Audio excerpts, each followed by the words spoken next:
Don't try to humiliate any advocate. आप बहुत ज्यादा जानते हैं, आप जज हो गए, हम लोग नहीं जानते, हम लोग वकील हैं। But you have to argue in a proper I way. will argue in my own way. Don't cross the limit. Please don't cross the limit. हम लोग भी sir I have already practiced for the last 40 years. Request the Chief Justice.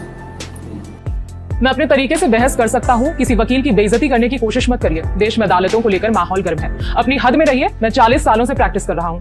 ये बातें एक वकील ने सुनवाई के दौरान एक जज से कही है। वकील ने जज की तरफ उंगली उठाई और चिल्लाते हुए अंग्रेजी में कहा, don't cross your limit, the country is burning with the judiciary, don't humiliate any advocate. इतना सुनने के बाद जज भी गुस्से में फाइल फेंक देते हैं। मामला झारखंड हाईकोर्ट का है। कोर्ट रूम नंबर 24 में जस्टिस राजेश कुमार की बेंच में हुई इस बहस का वीडियो सोशल मीडिया पर सर्कुलेट हो रहा है। केस की तारीख 16 अक्टूबर बताई जा रही है। इस मामले में कोर्ट ने स्वतः संज्ञान लेते हुए अब वकील के खिलाफ अवमानना की कार्रवाई शुरू कर दी है। वकील का नाम है advocate Mahesh Tiwari. Indian express की रिपोर्ट के मुताबिक 16 अक्टूबर को justice Rajesh Kumar electricity restoration से जुड़े एक मामले पर सुनवाई कर रहे थे। एडवोकेट महेश तिवारी ने तर्क दिया कि बिजली विभाग ने उनके क्लाइंट का बिजली कनेक्शन काट दिया है, जिसकी वजह से उनके क्लाइंट को दिक्कत हो रही है।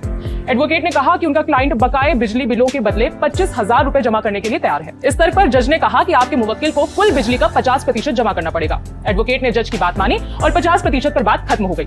इसके बाद शुरू हुई दूसरे केस की सुनवाई। इंडियन एक्सप्रेस की रिपोर्ट के मुताबिक दूसरे केस पर बात करते हुए जज ने एडवोकेट महेश तिवारी के तर्क देने के तरीके पर टिप्पणी कर दी और यहीं से शुरू हुआ पूरा विवाद। जज ने कहा, वो यहाँ खड़े होकर कह रहे थे कि मुवक्किल गरीब हैं, बूढ़े हैं, ये हैं, वो हैं। ये कोई तरीका है? चेयरमैन बताएं, क्या इस तरीके से केस पर बहस की जाएगी? ये कोई तरीका नहीं है।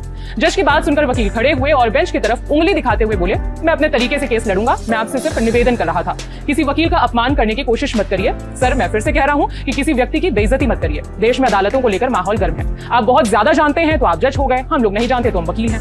अब तक पूरे कोर्ट में सन्नाटा छा चुका था। वकील को टोकते हुए जज ने कहा, सही तरीके से तर्क दिया करें।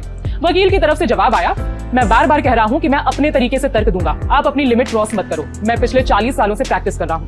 वकील की बात खत्म होने तक जज फाइल फेंक चुके थे। कोर्ट में मौजूद दूसरे वकीलों ने एडवोकेट महेश को शांत कराया। इसके बाद जज बोले, यहाँ सब ने इन्हें कहते हुए सुना था कि इनके क्लाइंट के साथ बड़ा अन्याय हुआ है, अब बहस करने का कोई मतलब नहीं है। इसके बाद जज ने कोर्ट में मौजूद झारखंड राज्य बार काउंसिल के अध्यक्ष से इस मुद्दे पर संज्ञान लेने के लिए कहा। वकील के खिलाफ एक्शन की प्रक्रिया शुरू हो चुकी है। झारखंड हाईकोर्ट के chief justice Tarlok Singh Chauhan, justice Sujit Narayan Prasad, justice Rongon Mukhopadhyay, justice Anand Sen और जस्टिस राजेश शंकर की बेंच ने इस मामले की सुनवाई की। वकील को 3 हफ्तों में अपना जवाब दाखिल करने का आदेश दिया गया है। मामले पर जरूरी अपडेट आता है तो आप तक पहुंचाएंगे। इस खबर में इतना ही।